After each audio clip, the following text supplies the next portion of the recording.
Hello everyone, good morning. কেমন আছো তোমরা সবাই? আশা করছি তোমরা সবাই খুব ভালো আছো, যে যেখানে আছো ঈশ্বরকে পাই সুস্থ আছো। ত্রিপুরা ছোট্ট একটি গ্রাম থেকে আমি বান্টি তোমাদের সাথে একটি নিউ ব্লগ শেয়ার করছি। আই হোপ আজকের ব্লগটাও তোমাদের খুব খুব ভালো লাগবে। তো এদিকে দেখো, ঘুম থেকে উঠে বললাম, এখন ঘড়িতে 8:30 মতো বাজে। উঠে এদিকে ওই যে কালকে কাপড়গুলো ড্রাই করে রেখে দিয়েছিলাম, কাপড়গুলো এখন মেলে দিচ্ছি। এখন কিন্তু ঠিকঠাক পুরোপুরি রোদটা উঠেনি, তো কাপড়গুলো দেখো রাত্রিবেলায় কাচাতে কিন্তু আমার বেশ সুবিধা হয়েছে। এই যে এখন মেলে দিতে পারছি। এই সুবিধাটা পেয়েছি কবে থেকে বলো তো? ওই যে তোমাদের দাদাভাই যখন বাড়ি ছিল না, ওই কলকাতা গিয়েছিল, তখন মানে একা একা ছিলাম, তখন কোনো কাজও ছিল না, রান্না বান্নার চাপও ছিল না, তখন পুজোর সময় কাঁচা ধোয়া ছিল। তো তখন রাত্রিবেলায় না আমি কি করেছিলাম, অর্ধেক কাপড় চোপড় কাঁচা ধোয়া করে রেখে দিয়েছি, যে সকালবেলায় তো অনেক কাজ থাকে, কাঁচা ধোয়া করে রেখে দিয়ে সকালে মেলে দিতে পারবো। তারপর তো 2 দিন কাপড় কাঁচা ধোয়া করে যা আমি আরাম পেয়েছি, তারপর থেকে কি করি এখন, যে না রাত্রিবেলায় কাপড়গুলো কেচে দিই, সময় হলে এরকমটা করি, আর সময় না থাকলে তো করি না।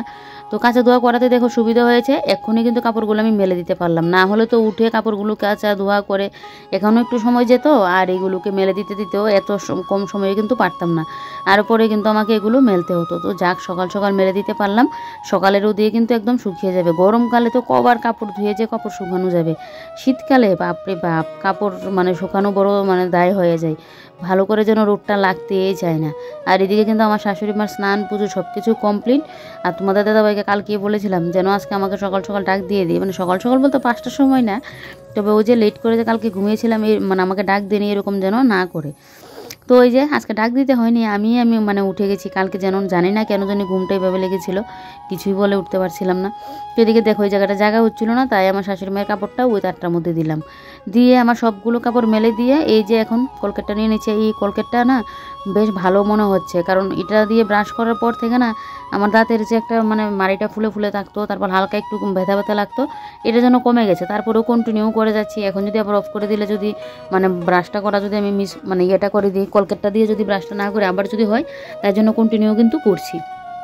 এদিকে ফ্রিজ থেকে নিতে গেলাম যে পালং শাকটা বের করে নিয়ে পালং শাকটা রান্না করবো, খুলেই তো দেখি ফ্রিজের জল নিচে গড়িয়ে পড়ছে। কেন বলো তো? কাল রাত্রিবেলা আমি ফ্রিজটাকে অফ করে রেখেছিলাম। ওই যে যখন আমি ইয়েটা করেছিলাম, কাপড়গুলো কাচছিলাম, আমি যখন কাপড় কাচি বা ইন্ডাকশানে বা এয়ার ফ্রায়ারে কোনো কিছু করি, তখন আমি ফ্রিজ কিন্তু অফ করে দিই, মানে একসাথে অতগুলো মানে মানে চালিয়ে রাখি না। এটা আমার একটা অভ্যাস বলতে পারো, জানি না কেন এরকমটা আমি করি, সবসময় আমি বরাবর এরকম করি। বেশি পাওয়ারফুল সবগুলো একসাথে না আমি করি না। আমার ঘরে কিন্তু কারেন্টের যে কোনো যে না কারেন্টের সমস্যার জন্য এরকমটা করছি এরকম না, তারপর আমি এরকমভাবে করে কিন্তু করি। এটা আমার একটা অভ্যাস হয়ে গেছে। তো ফ্রিজ যে অফ ছিল, আর বরফ গলে তো দেখছি জল পড়ে কি অবস্থা, মানে এরকম। তো এদিকে এখন আর কি করব, তো ওইদিকে এবারে ওই কাপড় একটা নিয়ে জলটাকে এভাবে মানে করে নিচ্ছি, বালতির মধ্যে জলটা ফেলে দিয়ে এই জায়গাটাকে মুছে নিচ্ছি। আর তোমাদের দাদাভাই এদিকে চা খেয়ে নিল, কারণ ওইদিকে উঠে রান্না করে আসলো, আর আমি এদিকে উঠে বিছানাপত্র গুছালাম। তো তাই জন্য মানে ওইদিকে এসে চাও খেয়ে নিল, আর আমার জন্য গরম জল ডাকলো। এখন তো সকালবেলা আমাদের ঘরে গরম জল খাওয়া হয়, তো তোমাদের দাদাভাইও গরম জল খেলো, আমিও খেলাম, ও তো চা খেয়ে নিল, আমি তো খাবো না বলেছিলাম। এদিকে বসে বললাম শাকটা কাটতে। ফার্স্টে বসেছিলাম একটা মুড়া নিয়ে, ওইটার মধ্যে যেন বসে আমি কাটতে পারছি না, তো তাই জন্য এখন নিচে বসলাম। তো এবারে দেখো পালং শাকটাকে তো অত তো আমি আর শাক কুচোতে পারি না, যতটুকু আমার মানে সম্ভব অতটুকু করছি। তো শাকটাকে এবার ওই যে বটিটা দিয়ে ভালো করে কিন্তু কুচিয়ে নিচ্ছি। আর তোমাদের দাদাভাই আমাকে বকাঝকা করছে, আমি কেন এইভাবে বসলাম, পাটাকে কেন এইভাবে রাখলাম। তো আমি বলছি নিচে বসলাম তো তাই। তো ওইদিকে আমার শাশুড়ি মা আসলো, বলছিল লাই শাক কিনা, আমি বলছি না না পালং শাক। লাই শাক হলে দেখবে আলাদা একটা যেন গন্ধ থাকে, আমার তো কী যে টেস্ট লাগে লাই শাক। আর লাই শাকের যে ফ্রাই রেসিপিটা, এটা কিন্তু আমার শাশুড়ি মাও খুব পছন্দ করে, ওই লাই শাকের যে ফ্রাই রেসিপিটা খুব নাকি ভালো লাগে এটা খেতে। তো এদিকে দেখো তোমাদের দাদাভাইয়ের জন্য গরম জল বসিয়ে দিলাম, তোমাদের দাদাভাই যাবে স্নানে, আর আমি এদিকে এখন শাকটা বসিয়ে দিচ্ছি। সকালবেলায় তো শাকটা দিয়ে খাওয়া হবে।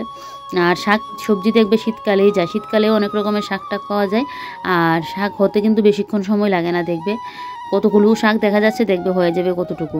তবে ওই যে বললাম একটা যে টক পালং থাকে, ওইটা ঠিকই তোমাদের দাদাভাইকে বলবো, আমার খুব যেন এই পালং শাক দেখে আমার খুব খাওয়ার ইচ্ছা হচ্ছে টক পালংটা। তো একদিন দেখি তোমাদের দাদাভাইকে বলবো আনার কথা। তো এদিকে দেখো এবারে এই যে শাকের মধ্যে নুন হলুদ দিয়ে শাকটাকে ঢাকা দিয়ে রাখলাম, আর এদিকে মাছের বড়িটাকে ভেজে নামিয়ে নিলাম। কারণ কেন বলো তো, ওই বেগুন নেই ঘরে, না হলে বেগুন দিয়ে কিন্তু পালং শাকটা রান্না করতাম।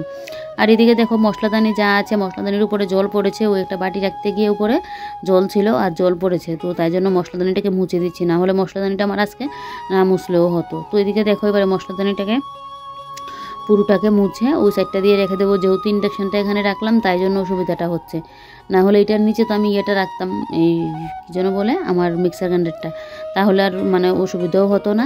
আর এখন যেহেতু আমার এখানে ইন্ডাকশানটা লাগবে প্রত্যেক দিনই, তো তাই জন্য ইয়ে করে নিয়েছি। এখন প্রত্যেক দিন গরম জল করে স্নান করতে লাগবে। এমনিতে তোমার দাদাভাই যেহেতু সকালে স্নান করে ঠান্ডা জল দিয়ে করতো, তো একদম ঠান্ডা লেগে গিয়েছিলো, তো এখন আবার কন্টিনিউ প্রত্যেক দিন গরম জল দেবো।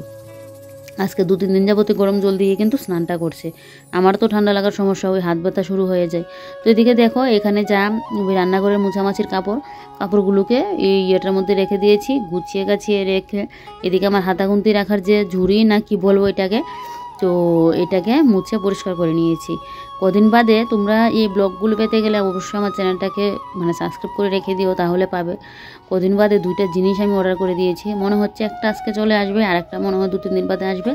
কতগুলো হাতের জিনিস তোমাদের সাথে শেয়ার করব, হাতে বানানো। তো একটা আইডিয়া পেয়েছি, ভাবছি হাতের জন্য কতগুলো, মানে হাতের জন্য বলছি, ঘরের জন্য কয়েকটা জিনিস বানাবো, আমি নিজে হাতে বানাবো, তো সেটা তোমাদের সাথেও শেয়ার করব। তো তার জন্য অবশ্যই আমার চ্যানেলটাকে সাবস্ক্রাইব করে পাশে থাকতে লাগবে। তো এখন বলছি না কি, আগে জিনিসগুলো আসুক, জিনিসগুলো তোমাদের সাথে শেয়ার করব, তারপর একটা একটা করে বানাবো, সেই সবগুলো তোমাদের সাথে কিন্তু শেয়ার করবো। আগে তো একটা সময় কত কিছু না বানাতাম, এইগুলো বানিয়ে বানিয়ে আমার যেন টাইম পাস হয়ে যেত। তখন তো আর মোবাইলে ইউটিউব করতাম না, এখনও না গিয়ে ইউটিউব ফেসবুক এগুলো করি। যাক, এদিকে দেখো এবারে গ্লাস টাকার একটা মুছে নিয়েছিলাম, নিয়ে এদিকে পাখাটা একটু মুছে দিয়েছিলাম, দিয়ে এদিকে আমার গরম জলও হয়ে গেল। তো ওইদিকে তোমাদের দাদাভাইকে এখন গরম জলটাও দিয়ে দিচ্ছি। দেখো কী পরিমাণে গরম হয়েছে, জলটাও একদম বেশি নিয়েছিলাম।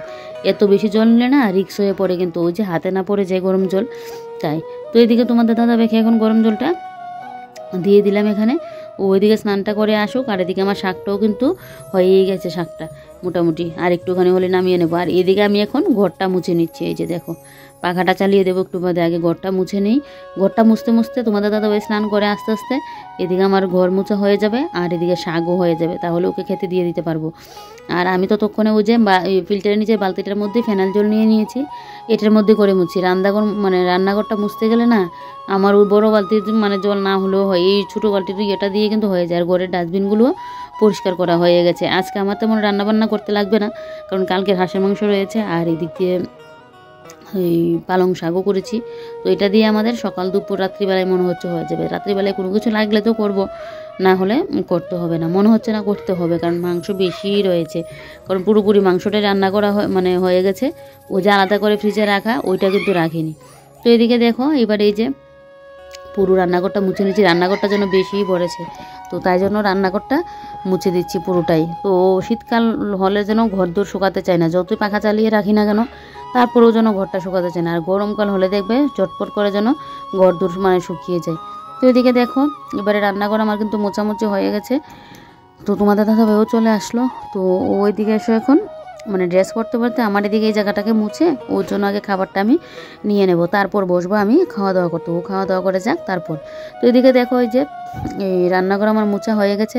এই লাঠি দিয়ে মুছলে কী হয় বলো তো, যত কোনাকানি আছে সব কিছু মোছা যায়। হাত দিয়ে মুছতে গেলে তো কোনাকানির মধ্যে হাত দিয়ে মোছা যায় না, অসুবিধা হয়ে যায়। ঘরটা মুছে তোমাদের দাদাভাইকে দিয়ে দিলাম খেতে, আর আমি এদিকে এই যে দেখো এবারে রান্নাঘরের সামনের দরজাটা ইয়ে করে নিচ্ছি। তো আজকে তো গরম জল করবো মাটির ইয়ের মধ্যে, তো এখন না, এটা আমার স্নানের আগে তারপর গিয়ে বসিয়ে রাখবো, কারণ গরম জল ছাড়া হবে না। এখন ভেতরে ট্যাঙ্কির জল এত পরিমাণে ঠান্ডা হয়ে থাকে, দেখো উপরে কিন্তু থাকে এই মানে রোদটাও পাই, তারপরেও যেন ইয়ে হতে চায় না। আর আজকে রোদটাও তেমন ভালো না, রোদটা যেন একদম মিরমিরে রোদ মানে ইয়ে, তো জল মানে কড়া রোদ দিলেও যেন জলটা গরম হতে চায় না, তখন যেন মানে ট্যাঙ্কির গায়ে যেন রোদটা লাগতেই চায় না। আর গরমকালে দেখবে বাপরে বাপ, মানে গরম জল করে আর কাপড় চোপড় ভিজাতে হবে না, এমনিতে গরম হয়ে থাকে জল, বুঝতে পারি না কেন এরকম। তো যাক, এদিকে এবারে তোটা তো মুছে নিয়েছি, আর এদিকে তোমাদের দাদাভাইরও খাওয়া দাওয়া কমপ্লিট। ও ওইদিকে এখন ইয়ে হয়ে যাচ্ছে, মানে রেডি তো হয়ে গেল, এখন ব্যাগ খাতাপত্র নিয়ে ঠাকুরের নাম নিয়ে বেরিয়ে পড়বে। আর আমি এদিকে দেখো জানলাটা পরিষ্কার করে নিচ্ছি, এই ফাঁকে কিন্তু তোমাদের দাদাভাইও কিন্তু চলে গেল। ওই যে চট করে খেলো, ওর তো খেতে গেলে মনে হয় মানে কি বলবো 2-3 মিনিট, ওর খেতে গেলে কীভাবে যেন এই ঝটপট করে খায়, আমি তো খেতেই পারি না, মানে 5 মিনিটের মধ্যে ও পুরোপুরি খাওয়া দাওয়া করে হাত মুখ ধুয়ে পুরো ফ্রেশ হয়ে যেতে পারবে। এমনিতে কোথাও যেতে গেলে দেখবে ও রেডি হতে গেলে কতটা সময় লাগে, কিন্তু খেতে গেলে ওর সময় একদমই লাগে না। তো যাক, জানলাগুলো অনেক দিন যাবত আমার পরিষ্কার করা হচ্ছে না, জানলাগুলো পরিষ্কার করে নিলাম। আর এদিকে দেখো আমার রান্নাঘরও পুরোপুরি পরিষ্কার। এবার আমি বসবো খাওয়া দাওয়া করতে। এদিকে বাসনকুসনও মেজে ঘষে নিয়েছি, আর ঘরটা দেখো পাখা চালিয়ে দিয়েছিলাম, তারপরেও ঘরটা কিন্তু আমার পুরোপুরি শুকায়নি। তো এদিকে দেখো ওই যে প্রেশার কুকারে করেছিলাম ভাত, এই যে দেখো এখানে ভাত, আর পাশে আছে ওই যে পালং শাক করেছিলাম এই মাছের বড়ি দিয়ে। বেগুন দিয়ে করলে ভালো ছিল, তো বেগুন তো ছিল না, ওই মাছের বড়ি দিয়ে তাই জন্য করেছি। যখন যেটা ঘরে থাকে তখন সেটা দিয়ে করতে হয়। আর এদিকে হলো এই যে দেখো লোভনীয় হাঁসের মাংস। শীতকালে এরকম আগের দিনের মাংস বলো মাছ বলো থাকলে উফ কী যে দুর্দান্ত লাগে খেতে। তো যাক, এখন আমি খাবো ওই শাক আর মাংস দিয়ে। আর তোমাদের দাদাভাই শুধু 2 পিস মাংস নিয়েছে, ও বলতে কোনো কিছু না দিতে, বারবার ও খেলে নাকি অসুবিধা হয়ে যাবে। আর আমি তো মাংসপ্রেমী মানুষ, তো নিয়েছি। আর এদিকে দেখো এই যে এবারে আমি এখন খাওয়া দাওয়াটা শুরু করব। খাওয়া দাওয়া করে তারপর যাবো ওই করে। আর বিছানাটা না এখন সকাল সকালে তুলে নিই, কারণ শীতের বিছানা বুঝতেই পারো একদম কম্বল টম্বলে বিছানা কী অবস্থা হয়ে থাকে। তাই চেষ্টা করি প্রত্যেক দিনই সকালবেলা উঠে আগে যেন বিছানাটা তুলে মানে করে নিই। তো বিছানাটা তুলে তারপর আমি কিন্তু এই ঘরে আসি, বাসি ঘর দৌড় ঝাড়টার দিয়ে, মানে সব কিছু যেমন তেমন। আমার বিছানাটা এখন শীতকালে গুছানো থাকতেই লাগবে, গরমকালে হলে হচ্ছে এমনিতে ফেলে রেখে দিই, কিন্তু মানে শীতকালে আমি গুছিয়ে গাছিয়ে কিন্তু আগে রাখি বিছানাটা, ঘর না হলে ঘরটাই যেন দেখতে কীরকম লাগে। তো যা খাওয়া দাওয়া তো কমপ্লিট করে নিয়েছি, থালা বাসন 2টা ছিল, ওইটাও মেজে ঘষে চলে আসলাম এই ঘরে। এই ঘরে এসে সোফাটাকে একটু ঠিকঠাক করে নিলাম, নিয়ে এদিকে এবারে এই যে সুকেশটা আর ওই গডরেজটা মুছে একটু পরিষ্কার করে দিচ্ছি। ওই যে ঘর দূর ঝাড়ু দিই, তো ঝাড়ুটা দিলেই না গুরু গাড়িটা এসে পড়ে। তোমরা আবার অনেকে বলবে তাহলে আগু ঝাড়ুটা দিয়ে তো করতে পারো, শুধু এখন না, এখন আমি ঝাড়ু দিয়ে না হয় ঘরটা করলাম, বিকেল আবার ঝাড়ু দেবো, তো তখন দেখবে ওই ঝাড়ু ধুলোগুলো গিয়ে এখানেই পড়ে, আমি বুঝতে পারি না কেন। আর এটার উপরে পড়লে যেন পুরো চোখে লাগে, গডরেজটার উপরে পড়লে তো চোখে লাগে না, কিন্তু এটার উপরে পড়লে পুরো যেন চোখে বাসে ধুলো বলে। তো দেখো এদিকে সুকেশ তো ভালো করে মুছে নিয়েছি, এদিকে এবারে গডরেজটাও মুছে নিলাম। এই যে এদিকে আমার মোছা হয়ে গেছে। তো ওই জায়গাটাকে মোছামাছি করে তারপর মনে হলো যে ঘরের গ্লাসগুলো একটু পরিষ্কার করলে কীরকম হবে। আগে কিন্তু আমি এই কাজটা করে নিতে পারতাম, কিন্তু এখন মানে মনে হচ্ছে, তাই জন্য ভাবলাম যে না পরিষ্কারই করে দিই। এটার মুখটা লাগানো ছিল, তাই জন্য মুখটাকে একটু ঠিকঠাক করে নিলাম। তারপরে এই যে দেখো ওই যে আমার ঘরে বানানো যে হোমমেড যে লিকুইডটা বানিয়ে রাখি, এটা দিয়ে তো আমি ঘরের গ্লাসগুলো পরিষ্কার করি। তো দেখো ড্রেসিং টেবিলের গ্লাসটা এটা দিয়ে পরিষ্কার করে নিলাম। আর ছোট যে আমাদের আয়নাটা, এটাও কিন্তু এটা দিয়ে পরিষ্কার করে নিচ্ছি স্প্রেটা দিয়ে। তো এই যে পরিষ্কার করা তো আমার এখানে হয়ে গেছে। এবারে সুকেজের গ্লাস আর গডরেজের গ্লাসগুলো মুছে পরিষ্কার করে দিচ্ছি। এটা দিয়ে না মানে পুরো 15 দিন বা 1 মাস পর পর পরিষ্কার করো, দেখবে কোনো দাগ ছোপ, বিশেষ করে বাচ্চা যাদের করে থাকবে দেখবে দাগ ছোপ এটা ওটা পরে থাকে, বা ধুলোবালি পরেও এরকম হয়। তো তখন এই স্প্রেটা দিয়ে মুছলে না দেখবে একদম পুরো চকচক করবে। এই যে দেখো পুরো পরিষ্কার হয়ে গেছে। তো এই গ্লাসটাও মুছে নিয়েছি। আর এবারে ওই যে মাঝের আরও মানে গ্লাসগুলো আছে, গ্লাসগুলো এখন পরিষ্কার করে দিচ্ছি। খুব ভালো জানো তো, এমনিতে আলাদা করে ওই কলিন কিনে এনে তারপর এগুলো পরিষ্কার করা, এর চেয়ে ভালো আমি যদি ঘরেই বানিয়ে নিতে পারি। আর আমাদের সবার ঘরেই তো শ্যাম্পু তো থাকে, যে কোনো শ্যাম্পু হলে হয় জলের সাথে একটুখানি মিশিয়ে, বেশি কিন্তু আবার না, বেশি মিশালে কিন্তু অতিরিক্ত ফেনা উঠে থাকবে, তাহলে কিন্তু নিজেরও সুবিধা হয়ে যাবে মুছতে গেলে, আর মানে কতবার করে যে মুছতে লাগবে। তো একটুখানি শ্যাম্পু মিশালেই কিন্তু হয়ে যায়। তো এদিকে দেখো এই জায়গাটা একটু মুছে দিলাম, দিয়ে কাপড়টাকে ঠিকঠাক করে রাখছি। আর এখানে কি থাকে বলো তো, এখানে তো আমার একটা গাছ থাকে, তো এখন আপাতত গাছটাকে উপরে তুলে রাখলাম। ওই ঘরের মধ্যে থাকলে না গাছগুলো ভালো হতে চায় না, এখানের গাছটা বাইরে নিয়ে রাখলাম। আর এখন ওই যে আমার পানের ইয়েটাই রেখে দিয়েছি এখানে, ওই একদিন খেলে আরেকদিন কিন্তু খাই না, এখনও কিন্তু পানগুলো দেখো নষ্ট হচ্ছে ঘরে পড়ে। তো তোমাদের দাদাভাই খায় মাঝে মধ্যে, তো এখানে রেখে দিলাম। ঘরটা ঝাড় দিতাম, তারপর মনে হলো আরে আমার তো গরম জল বসাতে লাগবে, তো আমার গরম জলের হাঁড়িটা বের করে নিয়েছি। তো এত কালি হলে এটা আবার উঠাতে গেলে অসুবিধা হয়ে যাবে, তার জন্য একটু মাটি করে নিচ্ছে। আর দেখো মাটিটা পুরো বালি, এটা যদি একটু আঠা মাটি হতো বেশ ভালো ছিল। তো কিছু করার নেই, এখন যেটা আছে সেটা দিয়ে তো করতে লাগবে বলো। তো এই মাটিটা দিয়েই একটু ভালো করে সাইড ফেটগুলোর মধ্যে না মাটিটা লাগিয়ে নিয়েছি, তাহলে কালিগুলো না অত আর হাঁড়িটার মধ্যে লাগবে না, ওই বালিটার মধ্যে লাগবে, বালিটা তুলে নিলেই মানে কালিটাও পড়ে যাবে। তো দেখো এদিকে আমার হাঁড়িটা তো একদম মানে মাখা হয়ে গেছে, মাটিটা মাখা হয়ে গেছে, কালিটা যাতে কম লাগে তাই। এবারে আমি কিন্তু জলটা দিয়ে দিচ্ছি। ফাইনালি কিন্তু আমার মাটির উনুন আজকে জ্বালানো হবে, মানে কবে ধরেতেই বলছি একদিন রান্না করে খাবো, এই আর খাওয়া আর হচ্ছে না। আর সময়ের অভাবে সকালবেলায় যে মাটির উনুন একটা কোনো কিছু করবো এটা তো আর হচ্ছেই না। তো তাই জন্য ওই যে গরম জলটাই করবো। একটা সময় কিন্তু আমি মাটির উনুনে গরম জল করতাম, তোমাদের দাদাভাইকেও করে দিতাম, আমারটাও করতাম। কিন্তু ওই যে এখন বলে না সুখ যত নিজের শরীরকে দেবে তারপর সুখই চাইবে, তখন দেখবে কষ্ট করতে যেন পারে না শরীর। সময় হয়তো করতে হয়, কিন্তু দেখবে মানে করতে পারে না, তখন শরীরের যেন অসুস্থ, মানে একটা কোনো কিছু এক্সট্রা কাজ করতে গিয়ে দেখবে তখন যেন শরীর খারাপ হয়ে যায়। তো তোমাদের দাদাভাই থেকে এখন করে দিতে পারি না গরম জলটা সকালবেলা ইয়েতে, এই মাটির উনুনে, একটা সময় কিন্তু মাটির উনুনে করে দিতাম আমি, একটা বছর এরকম করেছিলাম। তো না হলে আগে গ্যাসের মধ্যে আমি ওকে মানে ইয়েটা করে দিতাম গরম জলটা। তারপর তো মাটির উনুনটা বানানোর পর মানে একটা বছর বলছি আমি, মানে একটা মানে বছর শীতের সময় এরকম করে দিয়েছিলাম। তারপর থেকে তো মানে আর করি না, ওই ইন্ডাকশানেই করি, এবার আবার নামিয়েছি। আর দেখো এখন আমি সকালের দিকে সময়ই পাই না, রান্না বসিয়ে সময় পাই না, অন্য কাজ করে। আর মাটির উনুন কখন কি করব আমি বুঝি না, আমার মানে কাজের স্পিডই মনে হয় কমে গেছে, তাই জন্য পারি না। তো এদিকে এখন ওই যে মাটির ইয়েটা এই মাটির উনুনে তো বসিয়ে দিলাম, এবার আস্তে দিয়ে আমার গরম জলটা হোক। আর এটাকে যে ঢাকা দেবো, থালাটা এখন আছে ঘরে, তো থালাটা আবার এনে ইয়ে করতে লাগবে, মেজে ঘষে দিতে লাগবে। তাই জন্য ওই যে মলটের পেটিগুলো হয় এটা দিয়ে ঢাকাটা দিয়ে রাখলাম। আর আগুনটা কিন্তু বেশ ভালো ধরেছে। তো এদিকে আগুনটা আস্তে ধীরে ধরুক। আর এদিকে এখন আমি চলে যাব ঘরটা ঝাড়ু দিতে, কারণ ঘরটা আমার ঝাড়ু দেওয়া এখনও হয়নি, ঘরটা এখন ঝাড়ু দেবো। আর এই যে দেখো কি সুন্দর না জ্বলছে, আমার খুব ইচ্ছে একদিন রান্না করে খাওয়ার, জানি না কবে সেই ইয়েটা আমার হবে, খুব ইচ্ছে, দেখা যাক কবে হয়। আর বেশি কিন্তু একটা বাঁশ টাস নেই, লাড়কি তো আলাদা করে নিই, এগুলো আলাদা ঘরটর থাকলে না মানে সুবিধা হয়, দেখবে লাড়কি কাঠ আরও অনেক কিছু আছে, এগুলো রেখে দিলে তাহলে সুবিধা। কিন্তু ওই যে মানে আলাদা করে তো ঘর নেই, তো এনে আবার রাখবো কোথায়, তো তাই জন্য বেশি একটা নেই, যে বাঁশগুলো আছে এটা দিয়ে মনে হয় 2-3 দিন যদি গরম জলটা করা যায়, না হলে করা যাবে না। আগে তো দোকানের যে আমাদের মালপত্রের যে পেটিগুলো হয়, বাক্সগুলো হয়, এগুলো নিয়ে আসতো, এগুলো দিয়ে কিন্তু আমি গরম জল করতাম, আলাদা করে যে লাড়কি টাড়কি দিয়ে এগুলো না। তো তখন না বসে থেকে ওই আগুনটা দিতে লাগে মাটির উনুনে, কাগজ দিয়ে ইয়ে করলে। তো এখন দিয়ে এগুলো নাকি অন্য আরেকজনকে দিয়ে দিই, দোকান পরিষ্কারের সময় না দিয়ে দিই, কদিন বাদে তো বসে যায়, তো তখন এগুলো দিয়ে দিই, না হলে তো কতগুলো জমে যাবে। ঘর তো আমার ঝাড় দেওয়া হয়ে গেছে, এবারে এখন বাইরেটা ঝাড় দেবো। আর এদিকে কি করলাম, ওই ইয়েটা করলাম, মাটির হাঁড়ির যে ওই যে বাঁশগুলো দিলাম না, বাঁশগুলো কিছুক্ষণ বাদে পড়ে যাচ্ছে, তাই বালতিটা দিয়ে একটু ঠেস দিয়ে আসলাম, যাতে মানে লাড়কিগুলো যেন না পড়ে যায়, বাঁশগুলো যেন না পড়ে যায়। দেখো কি সুন্দর ধরে যাচ্ছে। যারা কন্টিনিউ মাটির উনুনে রান্না করে তাদের দেখবে মাটির উনুনে রান্না করতে গেলেই যেন সুবিধা হয়, তাড়াতাড়ি হয়ে যায়। কিন্তু আমাদের তো অভ্যাস নেই, দেখবে রান্না করতে গেলেও ধোঁয়া উঠবে, তরকারির মধ্যে ধোঁয়ার গন্ধ করবে, তারপর মানে সময়ও লাগবে। তারপরে আমার চুলাটা তো একটু অন্যরকম, ওই যে মানে মাটির উনুনের যে আগুন হিটটা মুখে এসে পড়বে এরকম কিন্তু না, অনেক উনুন দেখবে এরকম থাকে মাটির মধ্যে যেগুলো করা হয়, একদম মুখের মধ্যে যেন মানে আগুনটা চলে আসে, এরকম কিন্তু না। দেখো তো এদিকে এই যে মাটির উনুনটা এখন ইয়ে করে রাখলাম, এই মানে গরম জলটা হচ্ছে। আর এদিকে আমি এখন এই সামনের জায়গাটা এখন ঝাড়ু দিয়ে নিচ্ছি। গাছগুলোর মধ্যে আজকে একটু জলও দিতে লাগবে, গাছগুলো যেন শুকিয়ে কাঠ হয়ে আছে।